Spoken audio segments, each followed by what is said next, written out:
review is a movie about how Jacob Elordi is simply so fucking hot that his mere existence is enough to make someone legally insane.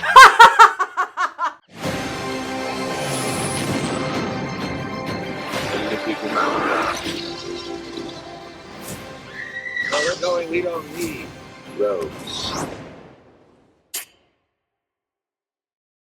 Hamilton, good day, Chicago. So good to see you. Oh, wait. You good? No, I'm Jake Hamilton, and it's good for me to see you, You Chicago. got that part right. Yeah, that's it. Well, it's all downhill from there. You have 5 minutes. Excellent. Give you 2 wine and a wrap. Thank you, sir. Okay, sorry about that. Beautiful. And speaking, Carl? Yep. Anytime. Awesome. Jake Hamilton, good day, Chicago. Good to see you again. Great to see you. So it goes without saying that obviously you've created characters who are very good people, moral people, and you've created characters who are not good. They're terrible, they're horrible, awful people. Yeah. I'm curious as to how that affects your experience putting pen to paper and creating them. What is the difference between creating someone you know is morally good and creating someone that you know is just a horrible person? God, I mean, I'd be interested to know who you think is a morally good person in any of my movies, and indeed in life. I mean, I think, truthfully, what I'm interested in is why we think we're good people, when none of us are.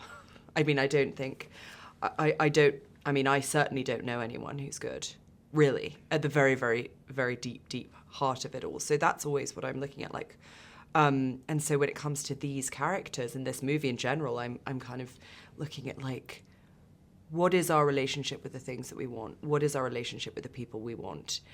Why do we want things that make us feel bad and that will never ever love us back? But for me, it's always an exercise in empathy. Like, if I can make everyone love, like, have sympathy for the devil, then you're already in an interesting place. There are characters I shouldn't have sympathy for in this film that I go like, I shouldn't feel bad for him, but like I feel bad for him. Of course.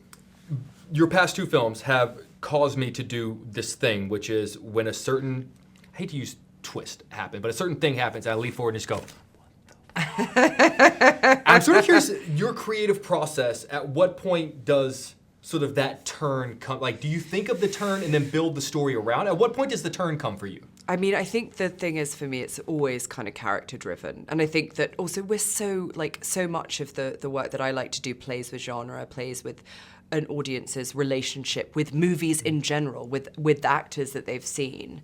And so I think the thing is that whenever you're talking about like kind of plot turns or any of that stuff, we're already, as an audience, so kind of equipped to see those things coming already. So then more than anything, it's about, okay, so what is the thing? What's the character motivation for this? Like, why is this person the way that they are?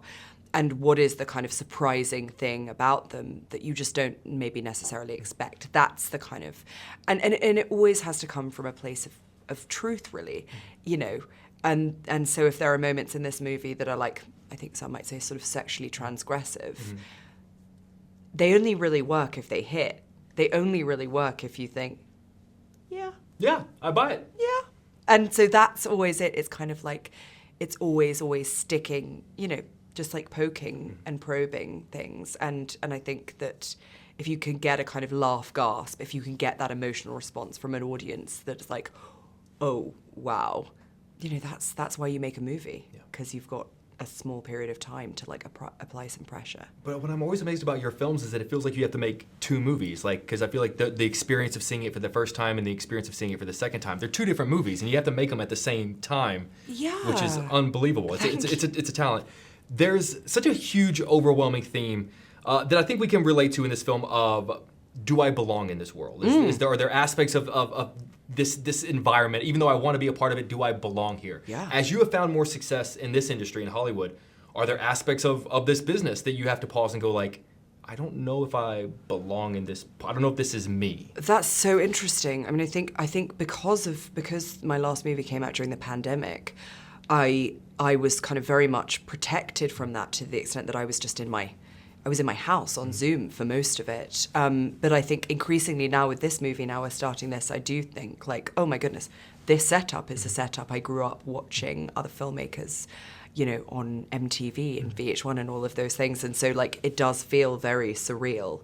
But I think, again, part of everything I do is interrogating why we feel like imposters and why it is, how we interact with each other, and how, I mean, for me, this is always interesting because you have 5 minutes to make a connection with Sure. someone. That's your job. I do my best. That's your Trust job me. as much as mine, Sure. right? And so like it's like, how do we make that interesting in 5 minutes?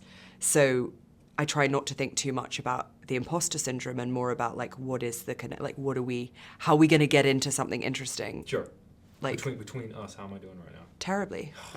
Like genuinely nothing. I've just got nothing. I knew it. No charisma. Imposter syndrome. Mm-hmm. So what attracted you to the film?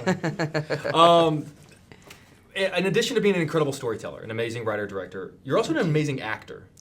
I believe... it wasn't a question. It was a statement. There was a period at the end of that. How do you decide? Well, I guess that answers my question. I was going to say, how do you decide where or if to put yourself in a film that is yours? And an extension of that, if you weren't a writer-director, if you were solely an actor and you saw these films, what's the part that you would most want? Oh, wow. That's a good question. I mean, I think that truthfully, I could never, ever write or direct myself, but partly because my standards as a director and writer are too high. So I don't think I'd make the cut.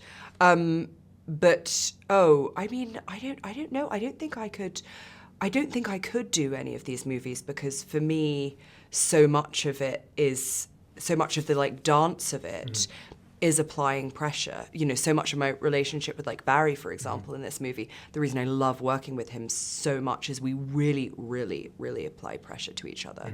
And so he as an actor, I find just completely fascinating because, you know, he's one of those people that you can like hold hands and like jump off a cliff together and you might end up both of you like mangled and bloody at the bottom, but it's going to be something like super interesting. And so that is the relationship that I love, and it's why I think I probably couldn't be in any of my own stuff because I need to my part as the director is too important to get people there, I think. And I'm just simply too lazy as an actress to get there. I can't do an accent. Come on. Hard disagree. They're giving me the rap. I would love to read something to you really quick if you don't mind. I yes. love a good... Is it a poem that you wrote about me? And because if so... It's a poem that someone wrote that I think is brilliant. It is a letterbox. I love a letterbox. It's a letterbox review. Of course. 5 stars for Saltburn. Okay, yes, and the review is a movie about how Jacob Elordi is simply so fucking hot that his mere existence is enough to make someone legally insane.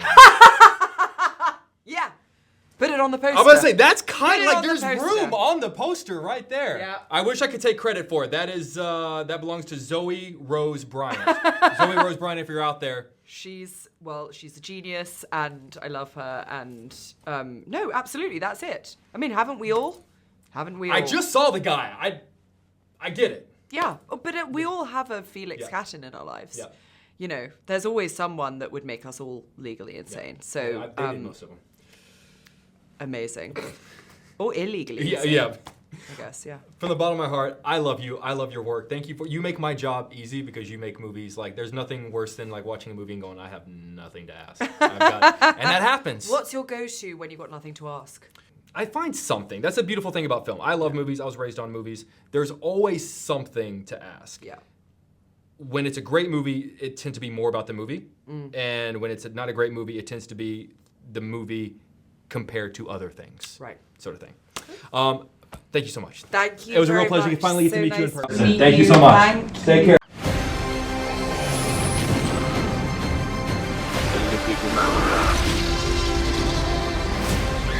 Where we're going, we don't need roads.